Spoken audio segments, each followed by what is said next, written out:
నమస్తే మిత్రులారా, నేను మీ శ్రీనివాస్ చౌహాన్ అడ్వకేట్.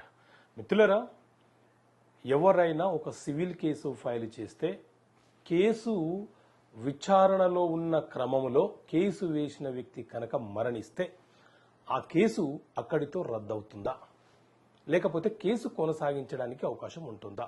సో మిత్రులారా, మన దేశంలో సివిల్ ప్రొసీజర్ కోడ్ సిపిసి అనే చట్టం అమల్లో ఉన్నది.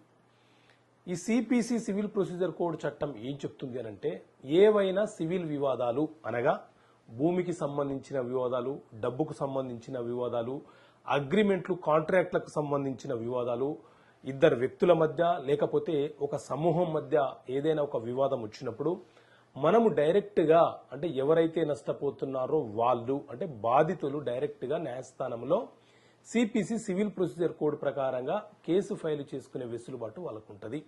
సో న్యాయస్థానము ఈ వివాదంలో ఎవరు బాధితులు, ఎవరికి అన్యాయం జరిగింది అనే దానిని సిపిసి చట్టం ప్రకారంగా న్యాయస్థానం విచారణ చేస్తుంది.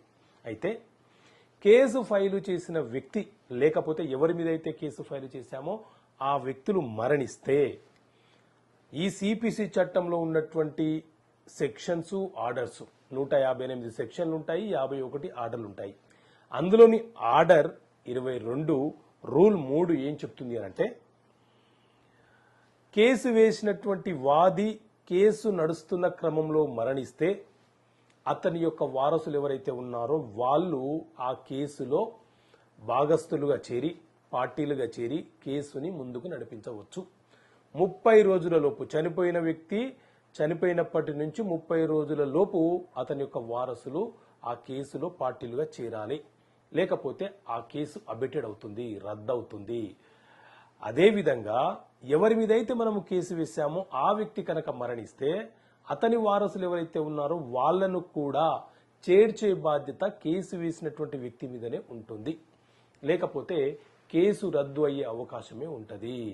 కానీ ఒక 2 కేసుల విషయాల్లో మాత్రము మనము వారసులను చేర్చడానికి అవకాశం లేదు. ఒకటి, పరువు నష్టానికి సంబంధించి ఎవరైనా ఒక వ్యక్తి నా పరువుకు భంగం కలిగింది అని చెప్పి కేసు ఫైల్ చేస్తే ఈ వ్యక్తి మరణిస్తే ఇతని యొక్క వారసులు ఇందులో పార్టీలుగా చేరడానికి అవకాశం లేదు. అదే విడాకులు కోరుతూ భార్య లేకపోతే భర్త ఫైల్ చేసిన క్రమంలో అటు ప్రతివాది మరణించినా లేకపోతే కేసు వేసినటువంటి భాగస్వామి మరణించినా వీరి తరపున వారసులు ఆ విడాకుల కేసును కొనసాగించడానికి అవకాశం ఉండదు. కాబట్టి వాళ్ళు కూడా పార్టీలుగా చేరడానికి అవకాశం లేదు. అక్కడితో ఆ కేసు ముగిసిపోయినట్లే. ఓకే మిత్రులారా, థ్యాంక్ యూ. జై హింద్.